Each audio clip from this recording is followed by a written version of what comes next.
Hello बच्चों, आज हम लोग हमारा इतिहास और नागरिक जीवन कक्षा 8 का पाठ 2 पढ़ेंगे। पाठ का नाम है आपके भारत में अंग्रेजी राज्य की स्थापना। अभी हमने पाठ 1 में पढ़ा था कि किस तरह से हमारे भारत की खोज की गई और किस तरह से भी यूरोपीय शक्ति जो फ्रांस थे, इटली थे, अंग्रेज़ लोग थे, ये किस तरह से हमारे भारत देश में आए और क्या करने के लिए आए। व्यापार करने के उद्देश्य से आए थे, उन्होंने व्यापारिक मार्गों की खोज की थी। तो अब इस पाठ में हम ये देखेंगे कि कैसे वो व्यापार करने के लिए आए थे, तो फिर किस तरह से क्या किया उन्होंने जिससे कि वो हमारे देश में शासन करने लगे। देखिए, इतिहास को समझना बहुत ज़रूरी है। इतिहास से हमको सीख लेना चाहिए कि किस तरह से हम एक बार गुलाम हो चुके हैं, अब आगे जा कर के कभी ऐसा कुछ ना हो जाए कि हम फिर गुलाम हो। ये नहीं कह सकते कि नहीं हो सकते। आप चीन का देख रहे हैं इस समय न्यूज़ में कैसे चल रहा है। अभी ये कोविड-19 के समय पे, लॉकडाउन के समय पे भी चीन बाज नहीं आ रहा है आक्रमण करने से। तो ये सब देखिए, अभी भी देश इस तरह से लोग, कई देश गुलाम हैं आज की स्थिति में भी, वो भी छुटकारा पाना चाहते हैं। तो हमें इतिहास को समझना बहुत ज़रूरी है। इसके ध्यान से कहानी को आपको सुनना है, समझना है कि क्या हुआ था, कैसे अंग्रेज़ों ने धीरे धीरे हमारे यहाँ फूट डालो और शासन करो की नीति को अपनाया था। तो वो आए तो थे व्यापार करने, मगर उन्होंने धीरे धीरे अपना शासन स्थापित कर लिया। तो हुआ क्या कि जो यूरोप, फ्रांस, इंग्लैंड के ये लोग आए थे देश, तो इनके यहाँ तो बड़ी बड़ी कंपनियाँ लग गई थी। तो ये उपनिवेश राज्य ढूंढ रहे थे। उपनिवेश राज्य क्या होते हैं? मतलब ऐसा देश जो कमज़ोर हो, जिसका ये शोषण कर सके। मतलब उनके यहाँ जैसे इंग्लैंड था, वहाँ बड़ी बड़ी कंपनियां स्थापित हो गई थी, बन गई थी। अब उनका जो बना हुआ माल था वो कहीं तो उनको बेचना था। बेचने के लिए उनको बाजार चाहिए था अपने देश के अलावा। तो वो उनको ऐसे राज्य, ऐसे देशों की तलाश थी जिसका शोषण कर सके, जिससे वो कच्चा माल प्राप्त कर सके और अपना बना हुआ माल वहाँ बेच सके और ज़्यादा से ज़्यादा फ़ायदा कमा सकें। तो इसके लिए उन्होंने क्या किया कि भारत को हम अपना उपनिवेश बना लिया। तो उपनिवेश राज्य होता क्या है, ये आपको जानना ज़रूरी है कि जब एक देश के लोग किसी दूसरे देश पर अपना अधिकार जमा लेते हैं, तो पहला देश का जो दूसरा देश होता है वो उपनिवेश राज्य बन जाता है। तो यही तो किया इंग्लैंड ने, क्या किया, भारत को अपना अधिकार अपने कर लिया और भारत क्या बन गया, उपनिवेश राज्य बन गया इंग्लैंड का। और इंग्लैंड राज्य सर्वे सर्वा हो गया, मुख्य हो गया। तो उपनिवेश आप समझ गए ना, जो किसी के अधीन हो जाए, गुलाम हो जाए, वो उपनिवेश राज्य हो गया, जिसकी पूरी सत्ता दूसरा देश हथिया ले। तो आखिर क्या कारण था, क्या चीज़ें थी जिसके कारण अंग्रेजों ने भारत को चुना? क्यों उन्होंने भारत को अपना उपनिवेश बनाना चाहा? उस राज्य में उनको क्या दिख गया भारत देश में कि उन्होंने उसको उपनिवेश बनाने का सोचा? तो कारण पहला ये था कि इंग्लैंड में जो औद्योगिक क्रांति हुई थी, बड़े बड़े उद्योग बन रहे थे, उनको अपना बहुत सारे वहाँ कारखाने लग गए थे। तो वह भारत को सिर्फ एक कच्चे माल की पूर्ति का साधन बनाना चाहते थे। उन्होंने देखा कि यहाँ पर तो कच्चा माल बहुत अच्छा है, सस्ता भी मिल रहा है। तो उन्होंने क्या किया कि अपने यहाँ का जो बना सस्ता कपड़ा था, उनका दूसरा सामान भारत को ऊंचे दाम में, यहाँ से कच्चा माल ले जाते और वहाँ पर कपड़ा बनवाते मशीनों से और यहाँ पर खूब महंगे महंगे दामों में बेचते। जिससे क्या, और जो भारत का बुना हुआ कपड़ा था वो यूरोप में जा कर के बेच देते और कम दाम में ले जाते यहाँ से। तो उनको तो दिनों दिन फ़ायदा होने लगा, वो तो ले जाएगा कच्चा माल वहाँ बेचे यहाँ पे। और हमारा क्या हुआ, हमारे जो माल थे वो सस्ते में ख़रीद लेते थे, कच्चा माल भी सस्ते में। तो हमारा घाटा होता जा रहा था। और उन्होंने क्या किया कि जो हमारी जो फसलें थी, कई तरह की फसलें ज़रूरी उगवाते थे यहाँ पर। नील है, पटसन है, अफीम है, गन्ना है, चाय, कहवा, ये सब यहाँ पर हमारे मजदूर उनको छोटी छोटी वो दे करके, पैसा देकर मजदूरी, और ले जा कर के अपने वहाँ दूर दूर देशों में बेचते थे और बहुत महंगे दामों में। तो इस तरह से उनको बहुत फ़ायदा हो रहा था। दूसरा, उन्होंने व्यापार की ये सब चीज़ें लाने वाले जाने के लिए रेलवे लाइन, सड़कें आदि भी बिछाना शुरू कर दिया, खदानें भी खुदवाने लगे और जंगल से लकड़ी भी लेने लगे। इस तरह उनको फ़ायदा ही फ़ायदा था, यहाँ से सब कुछ उनको सस्ते दामों में मिल जाता था और वहाँ ले जा कर के अपने कारखानों से उससे बनवाते थे सामान और फिर वही चीज़ें हमारे ही भारत में आकर के महंगे दामों में बेचते थे। तो जिससे क्या होता था, जो हमारे बुनकर लोग थे, जो हमारे कारीगर थे, जो हाथों से बुनाई कर कर के कपड़े बनाते थे, उनको बनाने में समय भी लगता था, मेहनत लगता था, उनका सस्ते दामों में खरीद लेते थे। और हम लोग क्या करते थे, अंग्रेजों का महंगा महंगा कपड़ा सुंदर दिखता था मशीन का बना, उसको ले लेते थे। यही सब तो समझ नहीं थी कि हमें अपने देश के अपने बुनकरों की चीज़ें लेनी थी। आज भी यही हो रहा है, हम लोग चीनी देश चीज सामान ले रहे हैं, दूसरे देशों की चीज़ें ले रहे हैं, अपना फ़ायदा देख रहे हैं। अपने देश में जो चीज़ हो रही है हम उनको उसको बढ़ावा नहीं दे रहे हैं, उद्योगों को। तो यही तब भी हो रहा था। तो ईस्ट इंडिया कंपनी जो थी वो नील है, कॉफ़ी है, चाय के बागान भारत में लगाती थी और उन फसलों को सस्ते दामों में खरीद कर अपने जहाज़ों से ले जाकर के इंग्लैंड में बेचती थी। तो इस तरह से उसको फ़ायदा ही फ़ायदा मिल गया। अच्छा ये बताइए कि मान लीजिए आपके पास पैसा है, ठीक है, और आप कोई बिजनेस करना चाहते हैं, तो क्या काम करेंगे आप? कौन सा काम बिजनेस करना चाहेंगे? पैसों को घर में रखना चाहेंगे कि बैंक में जमा करना चाहेंगे कि उन पैसों से सोना चांदी खरीदना चाहेंगे या उद्योग लगाएंगे?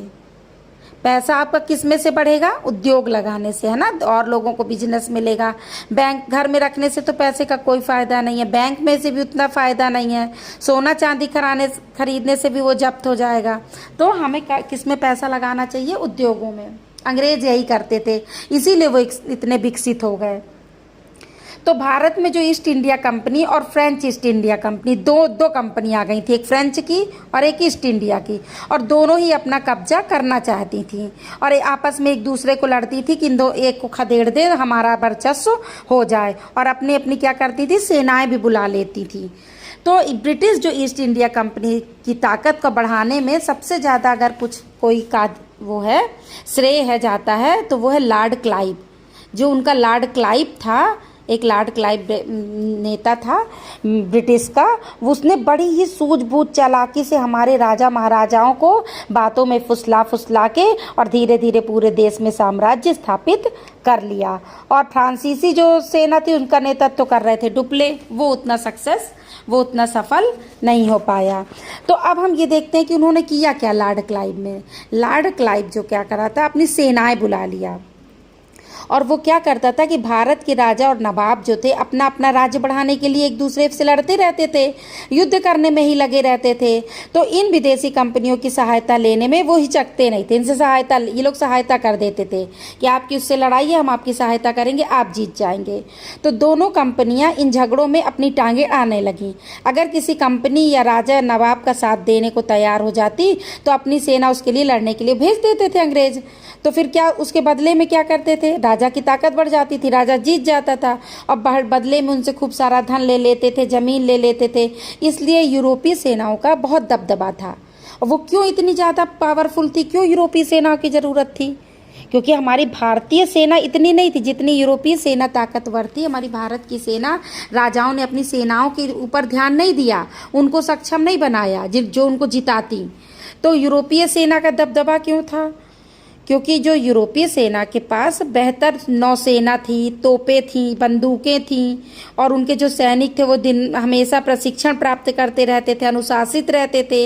इस कारण यूरोपीय सेना का पलड़ा जो था भारतीय सेनाओं की अपेक्षा भारी था, और वो जिसके तरफ मिल जाती थी यूरोपीय सेना वही राजा जीत जाता था। तो इस तरह से उन्होंने अपनी सेनाओं का बुला करके हमारे देश में धीरे धीरे क्या किया, अधिकार करने लगा। तब जब उनकी सेनाएं बढ़ती गईं, किला वो लोग बनाने लगे, तब जाकर के हमारे राजाओं नवाबों को लगा कि अरे हमको तो इनसे खतरा है। अब राजाओं नवाबों को अंग्रेजों से खतरा समझ में आने लगा कि कंपनी को भेंट देने और उसकी सेना का खर्चा उठाने की जिम्मेदारी किसकी हो गई, राजाओं की। वो उनको अब बोझ लगने लगा। राजा तो उनको जितवा देते थे, फिर कहते थे मेरी कंपनी जितने लोग, मेरी कंपनी के लोग, उन सबको खाना खर्चा तुम उठाओ और फिर हमको सब कुछ भेंट भी दो, खर्चा भी दो, और पूरा मतलब उनके खिलाफ नहीं तो हो जाते थे अगर वो नहीं देते थे, अपनी ताकत दिखाने लगते थे। तो इस तरह से अगर वो सोचे भी कि अब हम रोकें इस कंपनी को तो वो नहीं रोक पाते थे, क्योंकि उनकी सैनिक ताकतें कमज़ोर थी भारतीयों की। और इस तरह से उन्होंने धीरे धीरे पूरा हमारे देश में अधिकार करने लगे। तो होता क्या था कि जब राजा इन बातों का विरोध करते अगर, तो अंग्रेज उनसे लड़ पड़ते थे और उस राजा को हटा कर के वो क्या करते थे किसी दूसरे व्यक्ति को राजा बना देते थे, ऐसे व्यक्ति को बना देते थे जो उनके अनुसार चले, उसको पटा लेते थे। तो बस अब राजाओं के पास तो शक्ति थी नहीं, सेना इतनी मजबूत थी नहीं। अंग्रेजों ने सेना ही ला के रख ली थी भारत में, और रखने भी दिया ही नहीं भारतीयों ने, राजाओं ने, अपने मतलब के लिए, दूसरे राजा से लड़ने के लिए। तो इसी तरह से आप समझिए कि जो दो युद्ध हुए, प्लासी का युद्ध और बक्सर का युद्ध, ये दोनों ने ही हमारे इतिहास को बदल के, बहुत महत्वपूर्ण ये दोनों युद्ध थे हमारे इतिहास में, जिससे कि धीरे धीरे अंग्रेजों का हमारे भारत पर कब्जा हो गया। तो आपको ये समझना चाहिए कि ये प्लासी का युद्ध है क्या, कैसे हुआ था। तो प्लासी का जो युद्ध हुआ था वो तो 1757 ईस्वी में हुआ था, और किसके बीच हुआ था? सिराजुद्दौला और लॉर्ड क्लाइव के बीच। इन दोनों की सेनाएं आपस में लड़ी थी प्लासी के मैदान में 1757 ईस्वी में। लेकिन ये युद्ध शुरू कैसे हुआ, ये आपको समझना पड़ेगा। सिराजुद्दौला और ये क्लाइव की सेनाएं लड़ने क्यों लगी? तो हुआ क्या कि जब 1756 चल रहा था तो अली वर्दी खां की मृत्यु हो गई, जो राजा था। तो उसका जो नाती था, पौत्र था सिराजुद्दौला, उसको बंगाल का नवाब बना दिया गया। तो जब वो बंगाल का नवाब बन गया तो उसने देखा कि अंग्रेज तो बहुत दुरुपयोग कर रहे हैं और इस तरह से हमारे भारत देश को लूटते जा रहे हैं और अपनी किले बना ले रहे हैं, अपनी सेनाएं रखने लगे हैं। तो उसको बहुत गुस्सा आई और उसने अंग्रेजों के ऊपर आक्रमण कर दिया कलकत्ता में। जब आक्रमण किया तो वो परास्त हो गया, नहीं अंग्रेज पहले परास्त हो गए, आक्रमण कर उन्हें परास्त कर दिया। जब देखा कि अंग्रेजों ने कह रहे ये तो बड़ा तेज है सिराजुद्दौला, तो उन्होंने क्या किया, उससे जीतने के लिए अपने खूब बड़े बड़े नौसैनिक बेड़े मंगा लिए, कोलकाता में रख लिया सब, अपनी खूब सेनाएं बुला करके उसने रख ली। और फिर क्या किया उसने, धीरे धीरे धीरे धीरे क्या करते रहा, उसको इतने में भी संतुष्ट नहीं थे। वो क्या किए कि अब षड्यंत्र रचना शुरू कर दिए। बंगाल में अंग्रेजी साम्राज्य स्थापित करना चाहते थे कि अब बंगाल में किसका कब्जा हो जाए, अंग्रेजों का। तो उन्होंने सबसे पहले किसको किया, जो लॉर्ड क्लाइव था, हमने आपको बताया ना कि लॉर्ड क्लाइव ही बहुत बदमाश था, उसी ने ही ये सब उसमें ज़्यादा बहुत बड़ा रोल अदा किया था साम्राज्य स्थापित करने में। तो उसने क्या किया कि क्लाइव ने नवाब के विरोधियों से साठगांठ, जो नवाब के खिलाफ थे सिराजुद्दौला के, उनसे उसने दोस्ती कर ली और उनको भड़काने लगा। और सबसे पहले क्या किया, जो नवाब का सेनापति था मीर कास जाफर, उसी को उसने पहले मतलब भिड़का लिया। उससे बोला कि तुम मेरे तरफ हो जाओ तो हम तुमको बंगाल का नवाब बना देंगे, मतलब सिराजुद्दौला को हटा करके तुमको बना देंगे। तो वह विश्वासघात करने के लिए तैयार हो गया मीर जाफर, और अंग्रेजों से जाके मिल गया। तो अंग्रेजों ने मीर जाफर को बंगाल का नवाब बनाने का दे दिया कि तुमको हम नवाब बना देंगे और तुमको हर तरह की सुविधाएं दे देंगे, वचन दे दिया। अब इस षड्यंत्र का जब उनकी हो गई कि अच्छे से उन्होंने षड्यंत्र रच लिया, उसके अलावा भी 2-3 और व्यापारी संगठन थे, उनको भी अपने में मिला लिया। तो जब पूरी तैयारी कर लिया लॉर्ड क्लाइव ने कि अब सिराजुद्दौला को हम हरा देंगे, एक बार तो उसने हरा दिया था, तो उसने क्या किया कि सिराजुद्दौला को एक पत्र लिखा कि तुमने संधि का अवहेलना की है, तोड़ा है, अब तुमको दंड स्वरूप, अब मतलब उसने आक्रमण कर दिया उसके ऊपर। तो यही युद्ध हुआ था, प्लासी का युद्ध, सिराजुद्दौला और किसके बीच हुआ था, लॉर्ड क्लाइव के बीच। तो जब 1757 ईस्वी में तो हुआ क्या कि नवाब ने अपने सेनापति और नवाब को पता ही नहीं कि मेरा सेनापति मीर जाफर अंग्रेजों से मिल गया है, सिराजुद्दौला को ये नहीं पता था।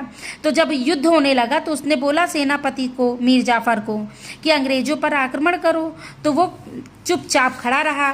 तो जैसे ही उसको समझ में आ गया, उसने सिराजुद्दौला को उसके विश्वासघात का आभास हो गया कि वह षड्यंत्र रचा गया है ये हमारे लिए, और तो उसने क्या किया, उस लड़ाई के मैदान को छोड़कर भाग गया। उसको लगा कि पहले मैं अपनी जान बचाऊं, क्योंकि ये लोग तो सब मिल करके आए हैं मुझे हराने के लिए। और जैसे ही नवाब भागा तो उसकी सेना भी हड़बड़ा गई। तो मीर जाफर को अंग्रेजों ने क्या किया, धोखा देने के लिए पुरस्कार में बंगाल का नवाब बना दिया। वो तो भाग गया, और मीर जाफर ने क्या किया, उसको अंग्रेजों को उल्टा बहुत सारा धन भी दे दिया।